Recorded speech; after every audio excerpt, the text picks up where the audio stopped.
আল্লাহর ব্যাপারে নিরাশ হবেন না, তার দয়ার প্রতি আশা হারাবেন না।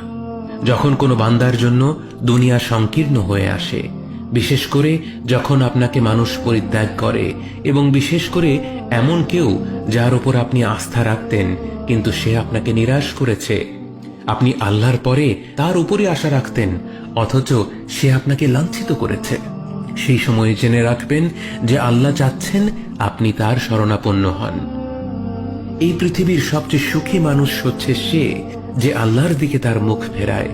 এই পৃথিবীর সবচেয়ে সুখী মানুষ সে যে আল্লাহর কাছে তার হৃদয় সমর্পণ করে। মনে রাখবেন যে আপনার একজন মালিক রয়েছেন যিনি আপনার প্রতি আপনার নিজের নফসের থেকেও দয়াবান, যিনি আপনাকে ভালোবাসেন এবং ভালোবাসেন যে আপনি তার কাছেই আশ্রয়ের জন্য ছুটে যান আর তাকেই আপনার দোয়ায় ডাকেন। জেনে রাখবেন।